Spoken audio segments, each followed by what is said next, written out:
And now it's going to be probably pretty expensive to come get you. Yeah, and even worse if it's in a basement. Yeah. So, Drones. yeah. So, right, drones.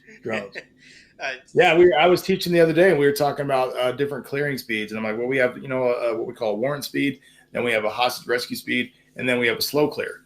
And I said, but realistically, slow clear doesn't even exist anymore because we have drones. Yeah. Drones have gotten rid of slow clear. Now, will we still slow clear after we use drones? Yes, but if this is something that we would okay, we're going to slow clear because whatever, this is the threat. No, we're going to clear it with drones. Yeah. Drones have, I mean, maybe revolutionized is a bit of a stretch, but has drastically changed the way general combat is going to be conducted. Oh, absolutely. Absolutely. I mean, you obviously see that in currently Israel and Ukraine. It has drastically changed how you do CQB in just general land warfare. I mean, we've already seen a little bit of this in terms of the GWAT with ISR platforms and Reaper and so forth. Giving ISR, but now that capability can be given to an individual team. Like it can be carried by the individual team. Well, and they're relatively inexpensive and easy to use. Yeah, they're really cheap, and they save lives. Yeah, absolutely. And they don't give a shit. Oh, they the bad guy destroyed the drone. It came in the room where they were in, and he destroyed it. But now we know he's in there. Yeah. And we're out $150 drone. So what? Yeah. A few $100 drone as opposed to, a life and thousands of dollars worth of training, or millions, depending on who you're looking at and considering. Or equipment, right? Yeah. So drones have revolutionized all of it. I think you see, like Project Gecko, he's doing a lot of stuff right now, incorporating drones kind of actively into the stack. Yeah. Less of a, for what we do right now, it's more of we'll do a call out, or we're breach and hold, and then we'll send that drone in. Yeah.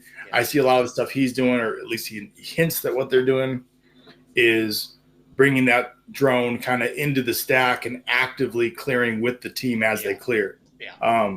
Fascinating stuff. It's probably a decade away from becoming a reality, but those are the the baby steps towards making that a thing.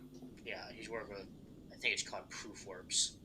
Is the company that's it's pretty wild.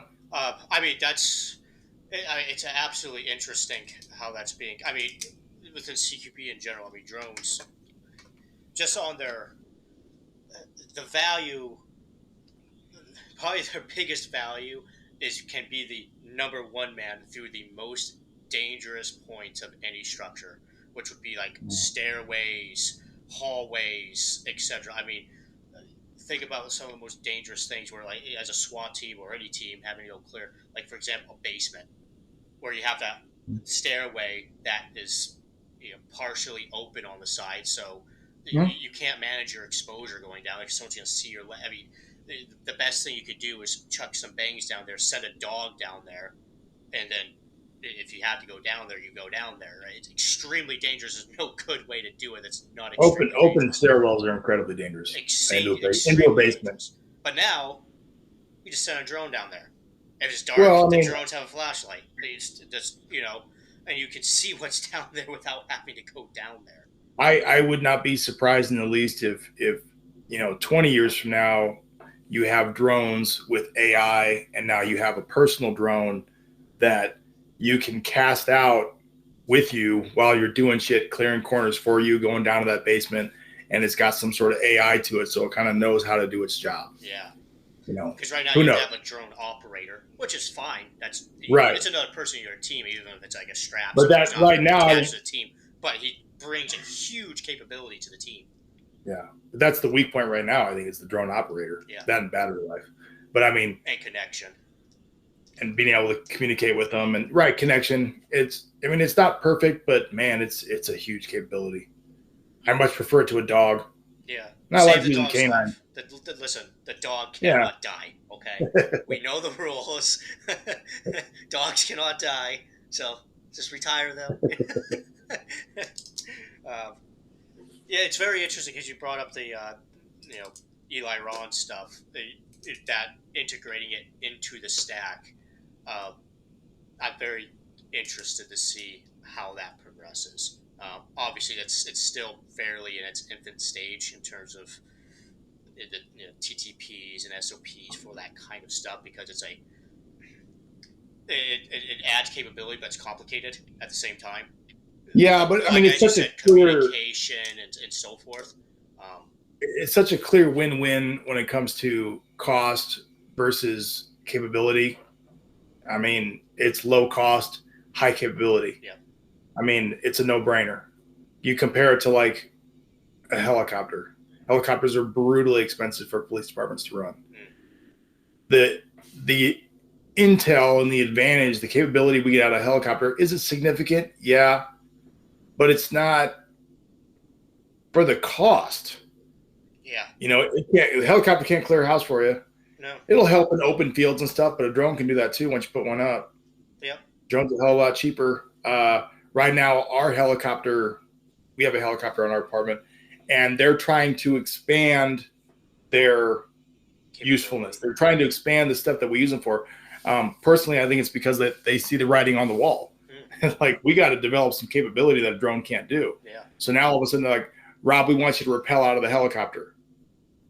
Okay, okay, cool, I'll do it. It's fun. But Absolutely. Now we got to explain to me the scenario where this would happen operationally, and it's real narrow. Yeah, I mean, but okay, fuck it. If you want me to go for a day and do it out of a helicopter, I'll rappel out of a helicopter. Now we want you to shoot out of a helicopter. Yeah. Sniper platform, aerial sniper platform. Okay, I'll train it. I'll learn it. I'll go to the school. But I sit there and go, realistically, what thing is going to happen where I'm going to use this? Yeah. Next, it'll be aerial interdiction. Right. Come on, right. people. Right. What kind of black swan event are we training for here? Just so we can justify keeping around this extremely expensive piece of equipment, which honestly is on the way out. Yeah.